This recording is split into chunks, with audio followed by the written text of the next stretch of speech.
For an extended period, it has always been clear to me that my parents cherished my elder sister, Vicky, to a greater extent than they did me. She was the offspring of a deliberate decision, whereas I came into being as an unplanned pregnancy, occurring just a mere 10 months after her birth. It's likely that they did not even desire my existence, but chose to continue with the pregnancy regardless. My maternal grandparents had already passed on before my birth, but my paternal grandparents were still very much alive, and as such, they assumed a crucial part in my upbringing. My grandparents were the unwavering presence in my life, offering the affection and backing that I frequently felt was absent from my own parents. I remember so many instances when my parents would leave me behind with my grandparents and only take my sister for trips. When I was young, I didn't mind because it was fun living with my grandparents. But as I started to grow up, like when I was 6 or 7 years old, I realized just how unfair this was. But my problem wasn't just with my parents. It was also with my sister, Vicky. While I harbored no ill will towards Vicky, I couldn't help but feel like an unwanted addition to the family. She knew that as well and made me feel like a stranger in my own home. She would always compete with me for everything, be it about grades, attention from our parents, or even the smallest accomplishments. It felt like a constant battle for validation, and I was always on the losing end because my parents preferred her. As a result, I would feel really inferior, and we never quite saw eye to eye. Our relationship seemed more like a perpetual contest, with her consistently coming out on top. On one occasion, she wanted to be friends with a group of girls, but because she was nerdy, she was afraid to approach them. One of the girls and I had our classes together, so she introduced me to the rest of the group, and we all would hang out together. Vicky was so jealous of this that she made my parents talk to me about including her whenever I was hanging out with them. I tried to fight, but my mother called me selfish, while my dad said she was my sister and I should look after her. Grudgingly, I agreed and introduced Vicky to the rest of the girls. Now, Vicky doesn't really have a lot of friends, so she can come off as overenthusiastic. She would constantly try to impress the girls in our group, often coming across as obnoxious. Despite her efforts, she struggled to find her place among them, and the awkward tension between Vicky and the other girls was always palpable. For example, one of the girls had a crush on a guy, so Vicky took it upon herself to approach the guy and let him know that the girl liked him. He laughed because he was not interested and went and told everyone about it, which embarrassed the girl. After this, the girls told me very firmly that they didn't want me to bring Vicky with me to our hangouts, so I agreed. However, Vicky wasn't having it. She threw a tantrum when she found out that the girls wanted nothing to do with her and went to our parents, insisting that I should not hang out with these mean girls. Either since I was her sister and I should stand up for her, I refused and told her that it was her own fault that they didn't want to be friends with her. But my parents, as usual, supported her. They lectured me about how Vicky had no ill intentions and that I should try to convince the girls to forgive Vicky, but if they didn't, then I should cut them off. I refused and put my foot down. I liked hanging out with them, and unlike Vicky, I wasn't going to jeopardize my friendship in any way. I told my parents that I had enough, and it wasn't up to me to find friends for Vicky. My parents were pissed and gave me the silent treatment for weeks, but I'm glad I stuck to my guns. This group of girls has continued to be my friends till today, and are basically like my sisters. I have cried with them, laughed with them, and shared some of the most meaningful moments of my life. However, at that time, it was really hard for me to stand firm in my decision. There were moments when doubt crept in, and I questioned whether I had made the right choice in prioritizing my own happiness over what they wanted. This was not the only reason Vicky grew to hate me. There was also another incident of a boy she had a crush on, a guy I had no idea about, and he and I would sit together for some classes because we were friends. He tried to ask me out for junior prom, but I declined politely since I was already going with someone I liked. Later, when Vicky found out, she made a hue and cry about it, telling my parents how I always take things she wants and that I was knowingly flirting with the guy for months.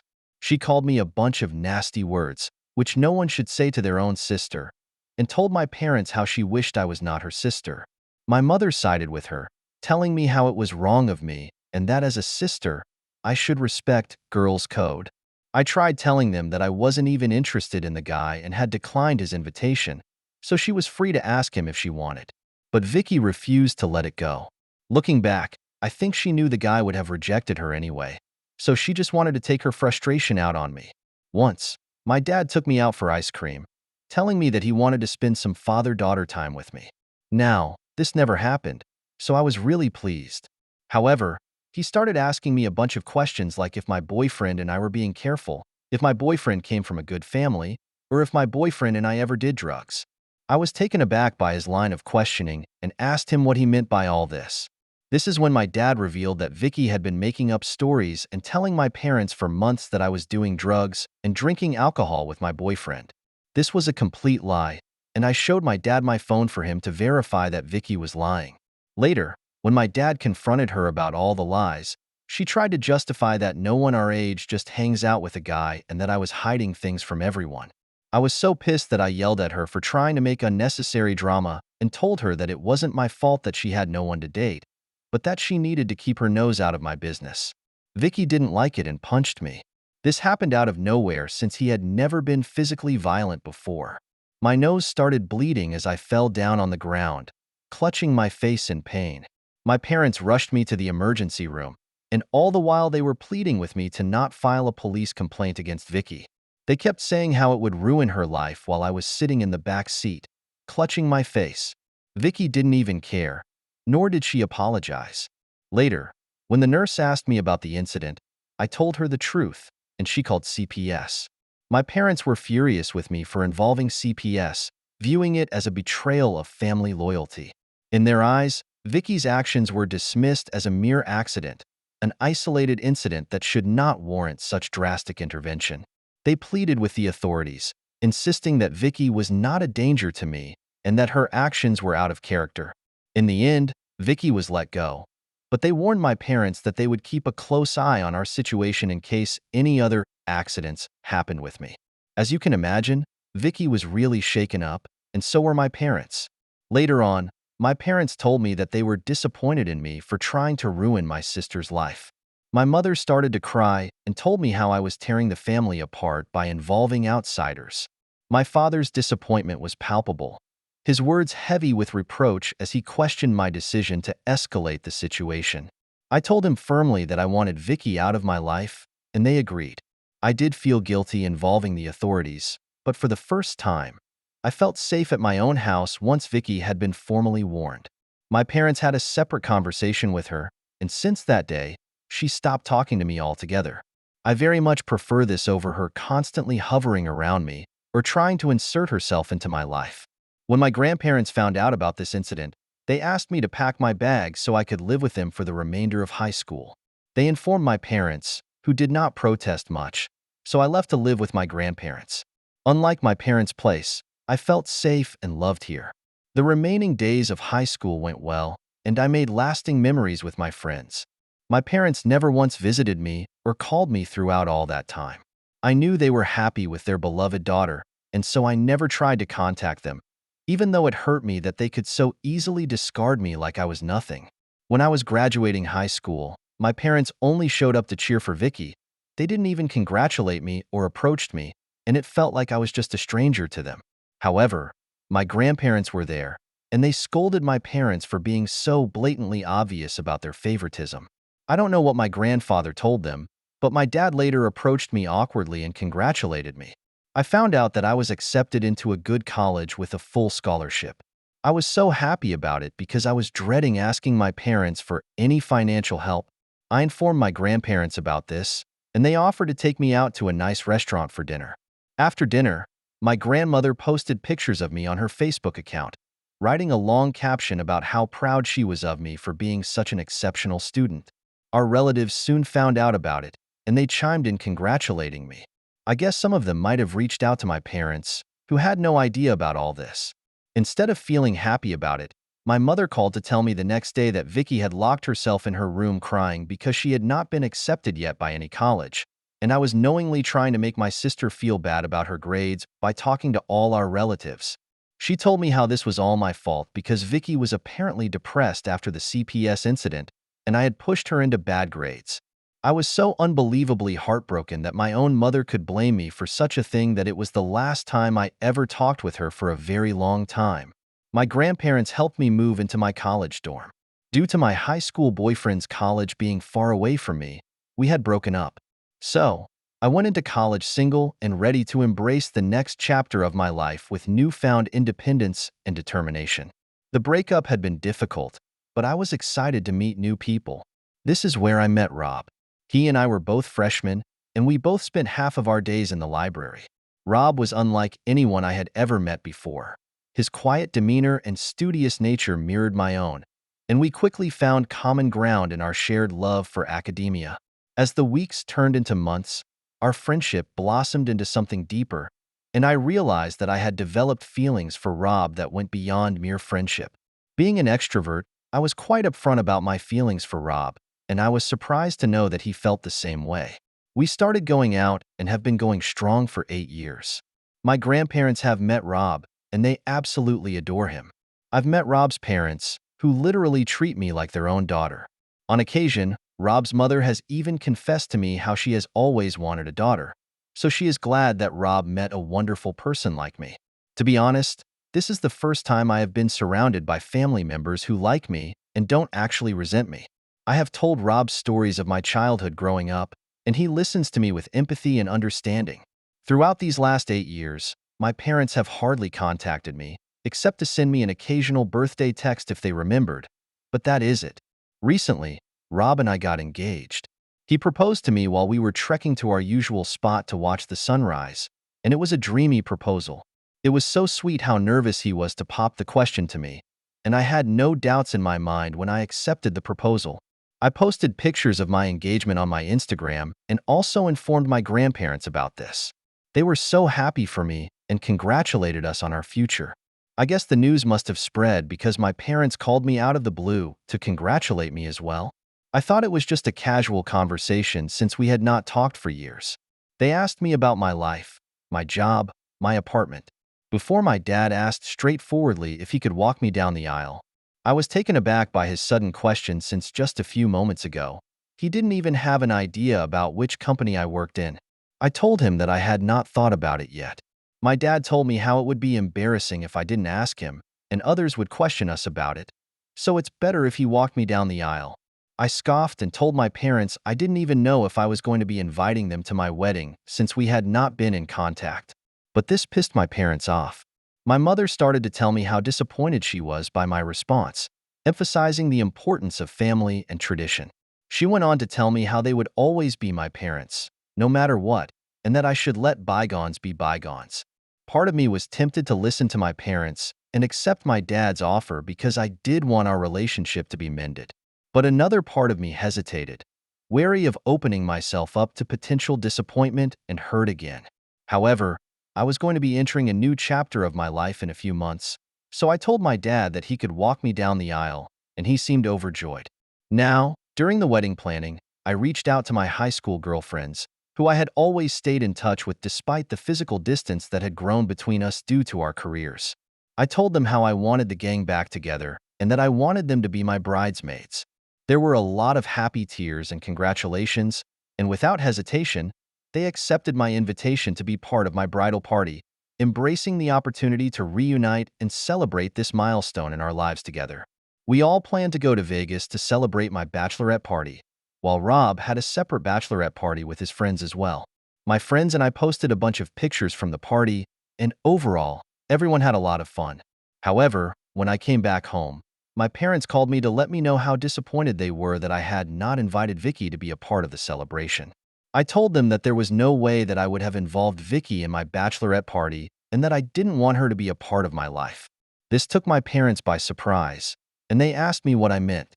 So I clarified that Vicky's actions, particularly her history of deceit and betrayal, had left me deeply wounded and mistrustful of her intentions.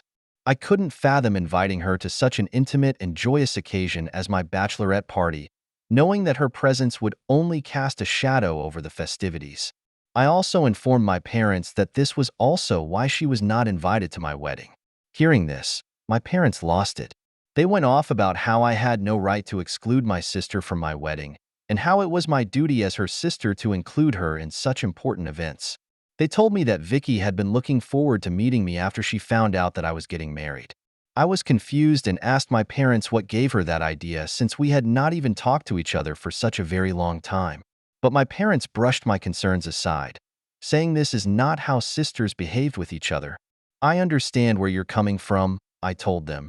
But you have to understand that my relationship with Vicky is complicated after everything that's happened. I just don't feel comfortable having her be a part of my wedding. She has not even once apologized to me for everything she put me through. However, my parents, as usual, ignored my words. My mother kept saying how she wanted what was best for the family and that inviting Vicky wasn't a big deal anyway. My dad insisted that our relatives would talk about why my sister wasn't invited, and this would cast a negative light on my wedding. However, I knew better than to yield to their demands, so I did not relent to them. I told them that I was okay with people talking behind my back and questioning my character as long as I was surrounded by people I liked and trusted during my wedding. My mother then asked if my fiancé would be okay with this and went on to tell me how my in-laws were going to judge me for being so unbelievably cruel as to exclude my own sister from my wedding. I laughed and informed my parents that my fiancé and in-laws knew about my family dynamics, and none of them would even care if Vicky was present or not. They urged me to reconsider, emphasizing the importance of family unity and forgiveness, but I remained steadfast in my resolve, unwilling to compromise my own sense of well-being for the sake of appeasing others. In the end, we agreed to disagree, each of us holding on to our own perspectives, and my parents told me how they needed to think things over, and we ended our conversation there. I didn't inform my grandparents about this, as I felt a bit guilty for standing up to my parents, and they completely have my back. My grandparents told me that I should not force myself to invite anyone I didn't want there, and that my parents were, as usual, trying to guilt-trip me. Since this conversation, I have been feeling a bit better about my decision and got distracted with my wedding planning, since my wedding is fast approaching. Last week, my dad called me to let me know that he had fought long and hard, and that he and mom would no longer be attending the wedding. Before I could even react, he went on to say that this also meant that he would not be walking me down the aisle. I asked him if there was a specific reason why, and he informed me that Vicky was going to be moving to a new place soon, which my parents had helped her find, and since I was going to be excluding her from the wedding, she had decided to host a housewarming party that same day, so they would be attending that instead of my wedding. I felt a mix of shock and disbelief wash over me as I processed my father's words. The realization that my own sister's housewarming party took precedence over my wedding was a bitter pill to swallow, exacerbating the sense of hurt and betrayal that I had always felt for years. I simply told him that I understood, and I hung up the call. Although I tried to act brave in front of my dad, deep down the pain of rejection cut deeper than words could express. When I informed Rob, he was furious about how insensitive my parents could be, after they were the ones who had insisted on being invited. He was the one who gave me the idea that I should ask my grandfather since he and his grandmother were basically there in my life more than my parents. I agreed. So I called up my grandparents and asked them if they would be willing to walk me down the aisle at my wedding. Tears welled up in my eyes as I spoke, overcome with emotion at the thought of how much they meant to me. Hugh and Grandpa have always been there for me, I said, my voice choked with emotion. You've been more than just grandparents to me. You've been like parents, and I can't imagine anyone else I'd rather have by my side on my wedding day. My grandparents didn't even hesitate before saying yes. They told me how honored they would be to walk me down the aisle, and unlike my parents, they would not disappoint me. Their words reassured me, and in that moment, I felt a profound sense of peace and contentment wash over me. With my grandparents by my side, I knew that I had a family who loved me unconditionally and accepted me for who I was, flaws and all. I also talked to my in-laws about this, and Rob's parents assured me that they did not care if my parents didn't attend and that regardless of their attendance, they were delighted to witness and support our union. My wedding is in 2 days, and today I woke up to several missed calls from my dad. I called him back thinking it was an emergency, and when he picked up, he asked me if it was true that my grandparents were walking me down the aisle. I told him yes, that was true, and then my dad went off about how disrespectful this was to have asked my grandparents. I reminded him how he was the one who had declined to come to my wedding, so I didn't see why he was so upset. My dad went on to yell at me about how he and mom were just trying to make me see the wrong of my ways, and that they thought that by declining the invitation, it would teach me a lesson. He went on to say how it was he and mom who had raised me and paid for my food and education, so my grandparents had no right to replace him. I tried to reason with him, explaining that my grandparents had been there for me in ways he and mom never were, but he wouldn't listen. He also told me how I had done nothing but alienate everyone from me, and this was all my fault. Since this conversation, I have been wondering if I really did something wrong here. Ida for asking my grandparents to walk me down the aisle. Update 1 asterisk wow. I did not expect so many people would comment on my post. I have seen a lot of advice and suggestions on how I should approach the situation. I do agree that I need to cut off my parents permanently because the constant back and forth is exhausting and is starting to affect my mental health. I don't want them in my life when they have consistently shown me that Vicky is always their first priority. My parents are indeed selfish, and I have known that for a long time. However, how can a child just stop loving his or her parents? It's a much easier thing to say, but it's very difficult to actually do it. However, for my mental peace, I have no choice but to do this so I can enjoy my wedding tomorrow. Update 2 asterisk sorry for the lack of update this past month, but I have been quite busy since my wedding. First of all, yes, my wedding went quite well with my grandparents by my side as I walked down the aisle, despite the absence of my parents. I felt a deep sense of joy as I exchanged vows with Rob, committing to spend the rest of our lives together. My girlfriends and I danced the night away, and I can't begin to describe how important it is to stay in touch with your childhood friends no matter what because sometimes they're your chosen family. During the reception, I did feel a twinge of sadness at the realization that my parents were not there to share in this special moment, especially as I watched Rob's parents and cousins giving speeches to him. However, I took solace in the knowledge that I had made the right decision for myself, prioritizing my own well-being and happiness. Some of my girlfriends did give speeches, sharing memories of our experiences and the bond that had carried us through both good times and bad. In the days following the wedding, Rob and I went for our honeymoon, which his parents had paid for as a wedding gift. I spent all my days just lazing around, enjoying myself with my husband. I feel so giddy every time I look at Rob and realize that he is married to me now. As I had mentioned earlier, I did cut off my parents by blocking them from everywhere. I didn't bother sending them an explanation because, very frankly, they don't even deserve one. I have no idea whether Vicky actually had a housewarming that day, or it was just an excuse for my parents to not attend my wedding, but at this point, I don't care. I wish nothing but the best to them and their beloved daughter. Update 3 asterisk so. I was not going to update anything further since my last update, but something just unexpected happened, and I thought you all deserved to know. I haven't checked my email in the past month because I was busy with my wedding and honeymoon, but today as I was sorting through the emails, I found an email from Vicky.